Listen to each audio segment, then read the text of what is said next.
apply og mga loans nga makatabang ang PASA Fund po sa lending companies. Okay, so PASA-Fund is an online marketplace for lenders and borrowers. So it will be easier daw for us to access potential lenders and potential borrowers po daw, no? Yes. Yes, okay. Now, my next question will be, daghan man o challenges na ang mga lending companies karon, especially traditional lending companies. Yes. What are these challenges? Unsa man ni ang mga kalisod nga kanang maagian karon sa mga lending companies? I wanna ask Ms. Jen. Okay, so ato mga traditional lending and financing companies karon, parehas sa gistorya ni Attorney Hill ganina, that they are facing this limited marketing reach or market reach. It's because kung asa sila localized, anharap po ilahang ma-reach na market, and it's very limited for them, and especially karon na tight ang competition because there is online lending platforms at play. So daghan na kayo karon mga tao mo hulam online. We also have like other big companies in the market, and it's very difficult for traditional lending and financing companies to compete with these big players. And also it's very costly for lending companies to develop their own platform, kay mahal gyud ang mag-maintain and mag-develop sa online app. And also, karon is that difficult makakita for lending companies of quality and credit-worthy borrowers because uso na sad karon ang mga those types of negative things sa online. Kasi ginsa na lang ang manghulam. So it's not, for lending companies, it's difficult for them to assess like manually sad. So mo na ang mga current situation karon and challenges na gi-face sa atong traditional lending and financing companies. Okay. Where does PASA-Fund get in the picture? Sa man ang pwede mabuhat sa PASA-Fund para ma-address ninyo mga challenges? Sir Arnie.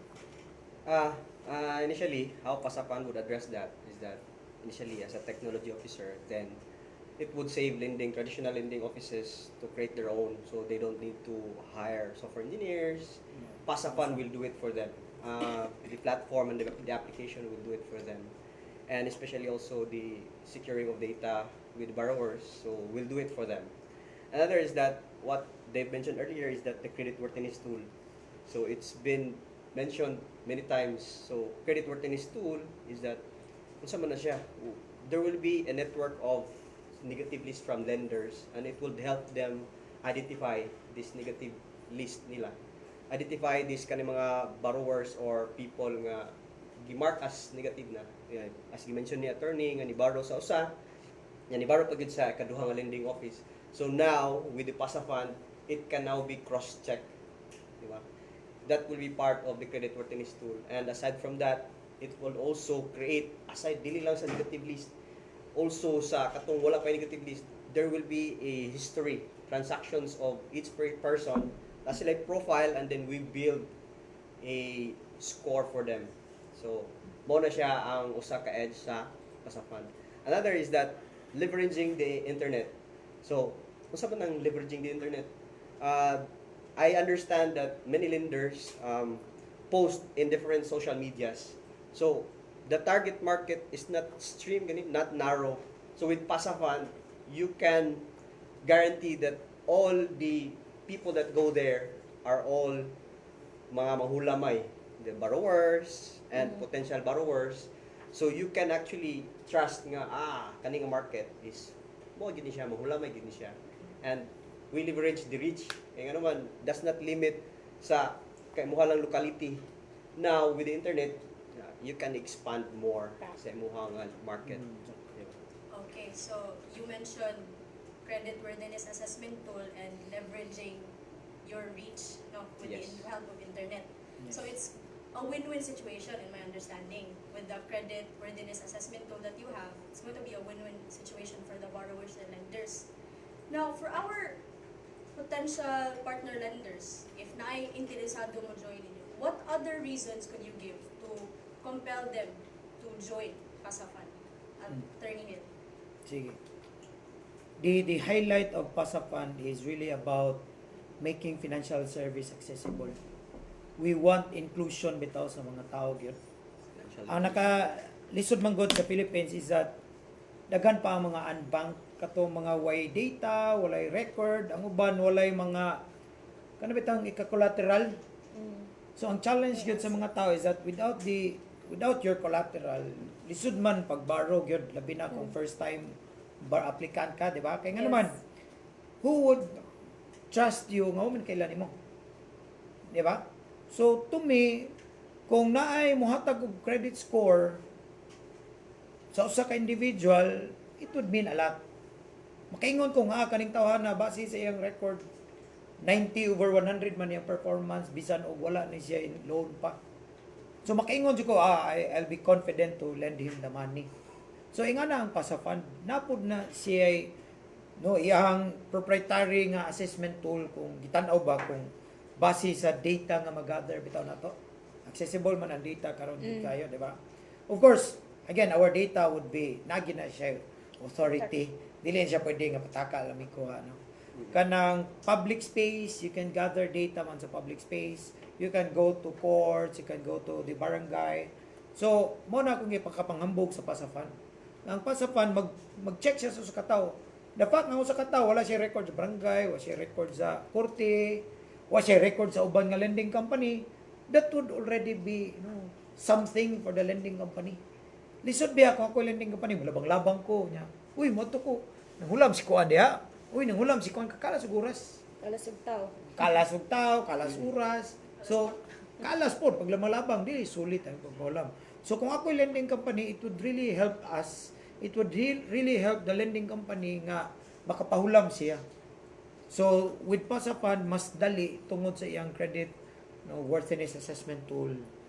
Kay daghan man gi-leverage man ang network. Nya magkadaghan og lending company, wa na. Nya di ba sa limited to lending company, pwede man bangko po join sa tuwa. Yes. Pwede mga pawn shop on. So now imagine the data. As authorized by BSP, it's what they call Open Finance Framework. Meaning, ang BSP mismo nag-authorize nga That is nag-share of open. data. Kaya it's going to build the credit scores sa katao, which is really important. Muna ang PASA Fund. Muna kinanglan jud mo join ang lending company aside ato ilang gisgutan nga mo musud na to mga dagko kayo nya wala niya sila kapadulngan, di ba? Okay. In short, it's gonna be a community Community based network di ba? in lenders. Mao na atong gitawag og network effect. The more lending company mo join sa PASA Fund, the better the quality of its lead bitaw. Okay. So if ako'y lender niya, let's say, na-compel ko sa inyong reasons na itong ipang-present ninyo, like how you would address the challenges ng mga lending companies. If ako'y lender niya, ganahan ako mo join, how do I get started? Where do I get started? Saan man akong dapat buhaton para maka-appeal ako ninyo?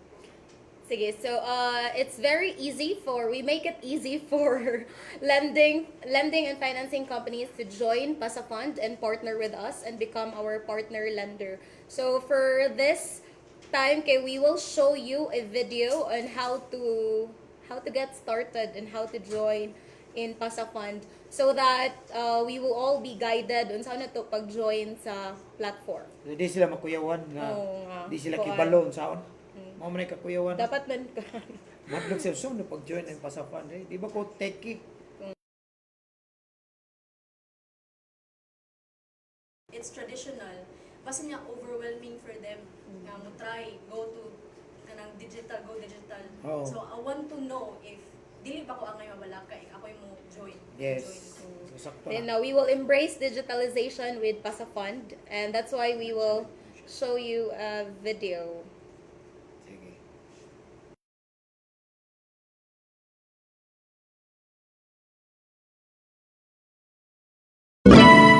Welcome to PASAFund's Lender app. Let's get started and make the most of your lending experience on our platform.